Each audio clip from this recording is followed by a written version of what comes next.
The catch. The final year at Govind High School had begun with the usual chaos. Classrooms buzzed with board exam pressure, unfinished homework, stolen lunches, and endless cricket debates. But for the boys of 10th grade, one thing mattered almost as much as the exams: the inter-division cricket tournament. Division A, Division B, Division C, Division D. Each division had its own pride, its own supporters, its own cricket team. And in a school where every classroom held nearly 60 students squeezed onto long wooden benches, getting selected into the playing 11 meant something special. For Arjun Mehra, it meant everything. Arjun was known as one of the brightest students in Division A. Teachers trusted him, friends admired him, but cricket was where he truly came alive. When the trials were announced, the school ground transformed into a battlefield of ambition. Some boys bowled with raw speed, but no control. Some swung wildly trying to impress. Others shouted louder than they played. Arjun stayed quiet. He batted carefully during the nets, played straight drives with balance, and fielded with discipline. Nothing flashy, just solid cricket. 3 days later, the selected names were written on the notice board outside the staff room. A crowd gathered instantly. Boys pushed and leaned over shoulders trying to read the list. And there it was. Division A Team 1. Rohit Sharma 2. Samir Khan 3. Vikram Patel 4. Arjun Mehra. Arjun read his name twice just to believe it. Behind him, his friend Nitin slapped his shoulder. "You made it, Captain Saab." Arjun laughed nervously. His hands were trembling slightly. That evening, he practiced until sunset. For the next 2 weeks, Division A trained every afternoon after school. Their captain, Rohit, was loud and energetic. "Fielding wins matches," he shouted every day. Satinder Singh, the team's best fielder, would dive around dramatically to stop boundaries while everyone cheered. "Arre, save some energy for the actual match," laughed Samir. Even boys from other divisions stopped to watch the practice sessions. Meanwhile, Division D looked equally dangerous. They had aggressive batsmen and a fast bowler named Imran, who terrified everyone with his pace. The match between Division A and Division D soon became the most anticipated game of the tournament. The morning of the match felt electric. Students crowded around the dusty school ground before the match began. Some climbed compound walls for a better view. Others brought handmade posters. Teachers pretended to maintain discipline while secretly enjoying the excitement themselves.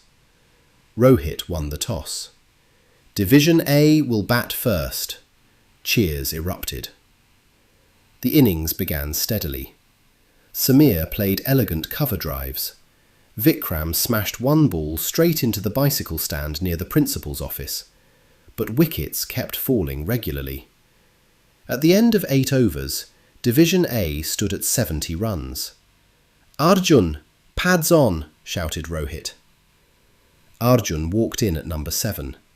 His heartbeat thundered louder than the crowd. This was his first real match for the division. The bowler ran in. Short ball outside off stump. Crack! Arjun square-cut it beautifully. The ball raced toward the boundary, but a diving stop from Division D saved 2 runs. "Great shot!" someone shouted from the crowd. Next ball, another crisp shot. Again, excellent fielding restricted him to a single. Arjun felt both frustrated and encouraged. The shots were coming well. The boundaries weren't. Then came the moment. Medium pacer Imran bowled slightly wide outside off stump.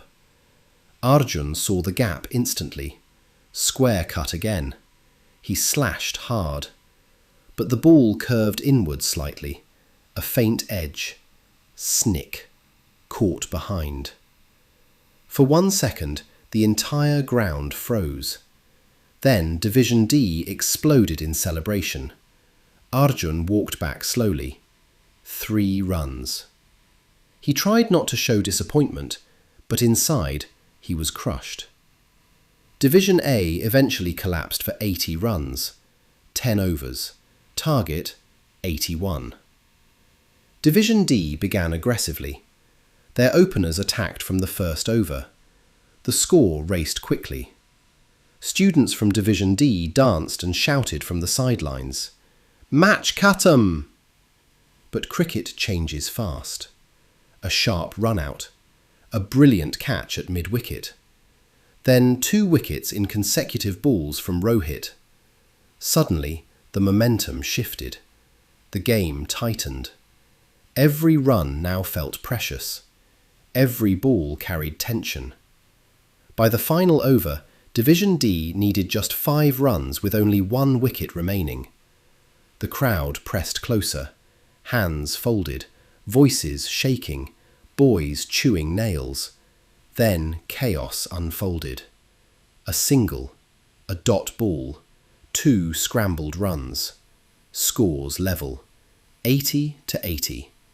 1 wicket left, 1 run needed. 1 ball that could decide everything. Rohit handed the ball to Samir. The entire ground went silent. Samir ran in and bowled full outside off. The batsman awkwardly pushed at it. The ball flew upward toward short cover. Not high enough for comfort. Not low enough to drop quickly. Time slowed. "Satinder!" Everyone screamed at once. Satinder Singh sprinted forward. Dust rose beneath his shoes, his eyes locked onto the ball. He stretched both hands. The ball landed cleanly in his palms. For a moment, victory seemed certain. Then it slipped. The ball rolled onto the ground. Gasps erupted everywhere. Meanwhile, the batsman completed the winning run. Division D players stormed the field, screaming with joy. Division A stood frozen. Satinder stared silently at his hands. That evening, the mood in Division A was heavy. Some boys blamed luck, others blamed field placements. A few quietly blamed Satinder. Arjun said nothing, but somewhere inside, he too believed the catch had cost them the match. The next morning, school returned to normal. Teachers taught algebra, homework was collected, life moved on. During recess, Arjun was standing near the staircase when Bashir Ahmed walked up to him. Bashir was the team manager, calm, thoughtful, and respected by everyone. He had missed the match because of a family function. "So?" Bashir asked casually. "What happened yesterday?" Arjun answered instantly. "We almost won, but Satinder dropped the last catch and we lost." Bashir became quiet for a second. Then he said softly, "Was it really only his fault?" Arjun looked at him, confused. Bashir continued, "You got out for 3 runs, right?" The words hit harder than any bouncer. "But that doesn't mean you lost the match alone either," Bashir added gently. "It's a team game, Arjun. Everybody wins together. Everybody loses together." Then Bashir simply walked away. No lecture, no anger, no drama. Just a simple truth. For the rest of the day, Arjun could not stop thinking about those words. He remembered his edge behind the wicket, the missed singles, the dropped catches earlier in the innings, the loose deliveries, the run-outs that didn't happen. One catch had not lost the match. An entire team had played that game, and every player, including him, had contributed to both the good and the bad. That evening, while returning home, Arjun saw Satinder sitting alone near the school gate. For the first time, he wondered how terrible Satinder himself must have felt. Arjun walked up to him. "Tough catch," he said quietly. Satinder looked down and nodded. "We almost had it." Arjun smiled faintly. "We all almost had it." Years later, Arjun would forget the exact score of that match. He would forget who bowled the last over. He would even forget some faces from the team. But he never forgot Bashir's words. Because that day, on a dusty school cricket ground, Arjun learned something far bigger than cricket. Never blame one person for a team's defeat. Everyone carries part of the victory, and everyone carries part of the loss.